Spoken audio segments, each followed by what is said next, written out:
में ही होनी है। जैसा यहां चर्चा में भी बात आई, भारत की अपनी 3 अलग अलग वैक्सीन का ट्रायल अलग अलग चरणों में है। एक्सपर्ट्स ये मानकर चल रहे हैं कि अब कोरोना की वैक्सीन के लिए बहुत ज्यादा इंतजार नहीं करना पड़ेगा।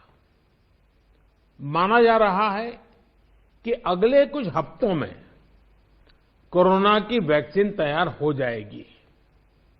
जैसे ही वैज्ञानिकों की हरी झंडी मिलेगी, भारत में टीकाकरण अभियान शुरू कर दिया जाएगा।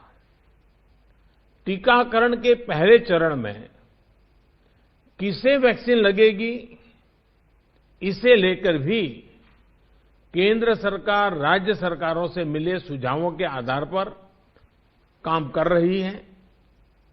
इसमें प्राथमिकता कोरोना के मरीजों के इलाज में जुटे health care workers, frontline workers और जो पहले से गंभीर बीमारियों से जूझ रहे हैं, वैसे बुजुर्ग लोगों को दी जाएगी। साथियों, वैक्सीन के डिस्ट्रीब्यूशन को लेकर भी केंद्र और राज्य सरकार की टीमें मिलकर के काम कर रही हैं। भारत के पास वैक्सीन डिस्ट्रीब्यूशन एक्सपर्टाइज और कैपेसिटी भी है। दुनिया के अन्य देशों के मुकाबले इस क्षेत्र में हम बहुत बेहतर हैं। हमारे पास टीकाकरण के लिए दुनिया का बहुत बड़ा और अनुभवी नेटवर्क भी मौजूद है। इसका पूरा लाभ उठाया जाएगा। जो कुछ अतिरिक्त कोल्ड चेन इक्विपमेंट, अन्य लॉजिस्टिक की जरूरत पड़ेगी, राज्य सरकारों की मदद से उसका भी आकलन हो रहा है। कोल्ड चेन को और मजबूत करने के लिए भी साथ ही साथ अनेक नए प्रकल्प भी चल रहे हैं, कई और नए प्रयास भी चल रहे हैं। भारत ने एक विशेष सॉफ्टवेयर भी बनाया है, कोविन, जिसमें कोरोना वैक्सीन के लाभार्थी वैक्सीन के उपलब्ध स्टॉक और स्टोरेज से जुड़ी रियल टाइम इंफॉर्मेशन रहेगी। भारत में कोरोना वैक्सीन की रिसर्च से जुड़े दायित्व के लिए विशेष टास्क फोर्स का गठन किया गया था और वैक्सीन से जुड़े अभियान का दायित्व नेशनल एक्सपर्ट ग्रुप को दिया गया है। इसमें टेक्निकल एक्सपर्ट्स हैं, केंद्र सरकार के संबंधित मंत्रालयों और विभागों के अधिकारी हैं, प्रत्येक जोन के हिसाब से राज्य सरकारों के भी प्रतिनिधि हैं।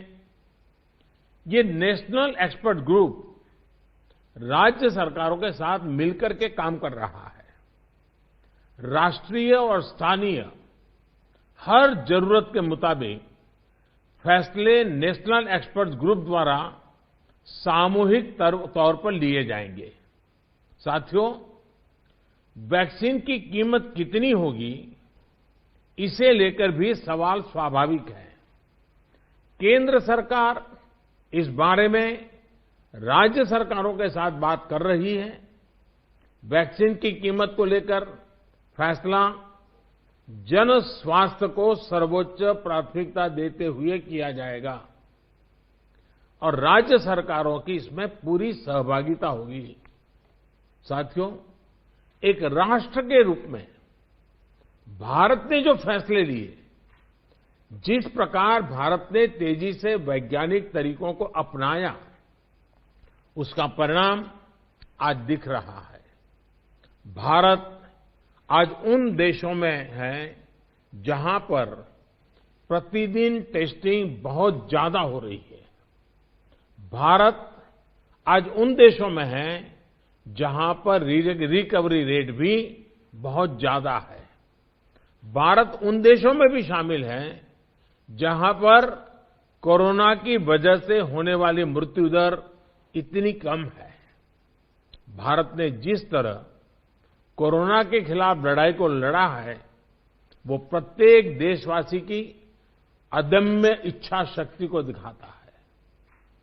विकसित देशों, अच्छे मेडिकल इंफ्रास्ट्रक्चर वाले देशों की तुलना में भी भारत ने इस लड़ाई को कहीं बेहतर तरीके से लड़ा है और अपने ज्यादा से ज्यादा नागरिकों की जान बचाई है।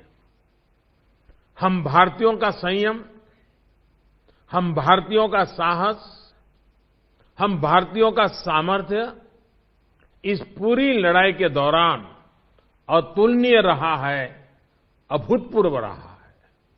हमने सिर्फ अपने ही नागरिकों की चिंता नहीं की, बल्कि हमारे देशों के नागरिकों को भी बचाने का हर प्रयास,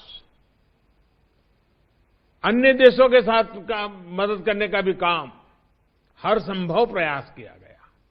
साथियों, फरवरी मार्च की आशंकाओं भरे, डर भरे माहौल से लेकर आज दिसंबर के विश्वास और उम्मीदों भरे वातावरण के बीच भारत ने बहुत लंबी यात्रा तय की है। अब जब हम वैक्सीन के मुहाने पर खड़े हैं, तो वही जनभागीदारी, वही साइंटिफिक अप्रोच, वही सहयोग आगे भी बहुत जरूरी है। आप सभी अनुभवी साथियों के सुझाव भी समय समय पर भी इसमें प्रभावी भूमिका निभाएंगे। आप सभी जानते हैं कि जब भी इतना व्यापक टीकाकरण अभियान चलता है तो अनेक प्रकार की अफवाहें भी समाज में फैलाई जाती हैं। ये अफवाहें जनहित और राष्ट्रहित दोनों के विरुद्ध होती हैं। इसलिए हम सभी दलों का ये दायित्व है कि देश के नागरिकों को ज्यादा से ज्यादा जागरूक करें, उन्हें किसी भी अफवाह में बचाएं।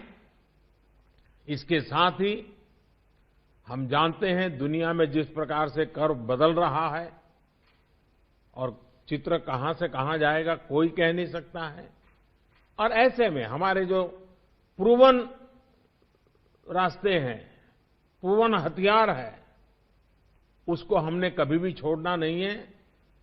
और इसलिए 2 गज की दूरी और मास्क के प्रति भी हम लोगों को लगातार सतर्क करते रहना है।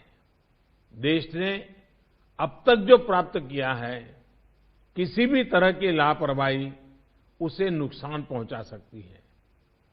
मैं सभी राजनीतिक दलों के महानुभावों से आग्रह करूंगा, हर एक को आज बोलने का अवसर नहीं मिला है, लेकिन मेरी प्रार्थना है कि आप लिखित भेजिए। आपके सुझाव बहुत काम आएंगे, आपके सुझावों को गंभीरता से लिया जाएगा और योजना में वो भी बहुत पूरक होंगे। इन सभी आग्रह के साथ मैं आज आप सभी का बहुत बहुत आभार व्यक्त करता हूं।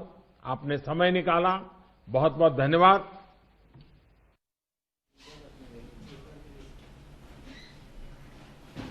तो आप प्रधानमंत्री नरेंद्र मोदी को सुन रहे थे। प्रधानमंत्री नरेंद्र मोदी ने अब से थोड़ी देर पहले एक मीटिंग शुरू की थी। आज सर्वदलीय बैठक थी। सर्वदलीय बैठक में कोरोना को लेकर बस डिस्कशन था, चर्चा थी।